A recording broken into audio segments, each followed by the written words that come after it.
আজকের রাতের রান্নাটা ছিল অনেক বেশি স্পেশাল। মাছ ভাজা ছিল, ভর্তা ছিল, কচুরমুখী রান্না করা ছিল, সবই কিন্তু আমার খুবই ফেভারিট। আসসালামু আলাইকুম, নিশ্চয়ই আল্লাহর রহমতে সবাই ভালো আছেন। কে কোত্থেকে দেখছেন অবশ্যই কমেন্টে জানাবেন। বাঙালি বলতেই তো খাবার, আর খাবার যদি হয় যদি সব পছন্দের তাহলে তো কোনো কথাই ছিল না। তো ননদ আজকে আমার সব পছন্দের জিনিস রান্না করলো, তো কি কি সেটাই দেখাবো। এটা ছিল রাতের ডিনারের জন্য। দুপুরে কচুরমুখী রান্না করা হয়েছিল, আর রাতের জন্য মাছ ভাজা, ভর্তা, ডাল এগুলো ছিল। দুপুরবেলায় সুন্দর করে খাওয়া দাওয়ার পরে ইলিশ মাছগুলোকে ভালোভাবে হলুদ, মরিচ, লবণ আর একটু তেল দিয়ে মাখিয়ে নিচ্ছিল। এগুলোকে ফ্রিজে রাখা হবে, আর রাতের বেলা ভাজি করা হবে আর কি। ফ্রিজে রাখলে অনেক টাইম ধরে যদি রাখা হয় তাহলে এগুলোর ভিতরে ভালো মতো মশলাগুলো ঢুকে যায়। যাই হোক, আমার অনেক ঠান্ডা লাগছে, ওজোর কথায় এমন শোনাচ্ছে। এই তো এখন সুন্দর করে ভাজি করতে চলে আসলাম। এখন হচ্ছে রাতের ভিডিও আর কি।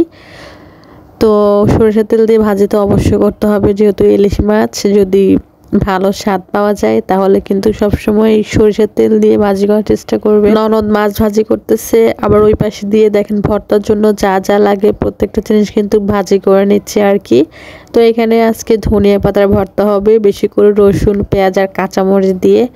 ধনিয়া পাতা ভর্তার ভিতরে যদি কাঁচামরিচ বেশি করে না দেওয়া হয়, মানে ঝাল ভালো মতো না হয়, তাহলে কিন্তু ভালো স্বাদটা পাওয়া যায় না, আমি যতটুকু জানি। এখানে ইলিশ মাছের সাথে পেঁয়াজ দিবে, তাই রসুন, মরিচ আর লবণ দিয়ে ভালো মতো মাখিয়ে নিয়েছিল আমার ননদে। তো আমি একটু ভিডিও করতেছিলাম। এটা ছিল প্রায় 2 দিন আগের ভিডিও। তো আমার ননদকে আমি বললাম যে ঠিক আছে, এখানে ইলিশ মাছটা হতে থাকুক, আমি ভর্তাটা আপনাকে সুন্দর মতো বেটে দিই আর কি। মানে পাটায় বাটবো, তো আর পাটায় না বাটলে তো ভালোই লাগে না। কেউ আছে এখন কত একদম নতুন নতুন পদ্ধতি বের হয়েছে যে এগুলো দিয়ে ভর্তা করে, কিন্তু হাতের যে ছোঁয়াটা ওটাই কিন্তু মেইন আর কি। আমার মনে হয় পাটলে বেশি স্বাদ আসে আর কি, ভর্তা জিনিসটা, যে কোনো জিনিস আর কি। যাই হোক, এখন তো আধুনিক যুগ চলে আসছে, আমরা সবাই অনেক বেশি অলস হয়ে যাচ্ছি। এই তো এখানে যে মাছগুলোকে একদম মচমচে করে ভাজি করে নিচ্ছিলাম। আমাদের প্ল্যানই ছিল যে আজকে ইলিশ মাছ একদম মচমচে করে ফেলবো আর কি। তো এখান দিয়ে আবার এইতে আমি ভর্তা বাটার জন্য সুন্দর করে শিলপাটা নিয়ে নিলাম, আর ওইখান দিয়ে আমার ননদে আবার ভাজি করতেছিল। মাছগুলো প্রায় হয়ে আসছিল, তো ওই জন্য একদম সেই মাখানো বিখ্যাত সে আমার ননদের হাতের ছোঁয়ায়, যেটা অনেক বেশি মজা ছিল, ওইটা সুন্দর করে দিয়ে ভাজতেছিল। এখান দিয়ে আমি আবার একটু দেখাতেছিলাম।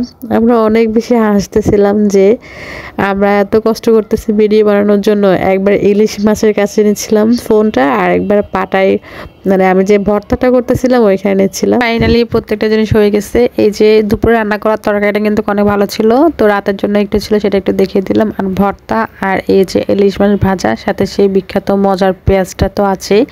আর ডালটা আমি দেখাতে ভুলে গেছি, ডাল আরও আগে অনেক আগে রান্না হয়ে গেছে, আর গরম গরম ভাত। তো আজকের ভিডিওটা এই পর্যন্ত। যদি ভালো লাগে একটি লাইক, কমেন্ট, শেয়ার করে দিবেন। আল্লাহ হাফেজ।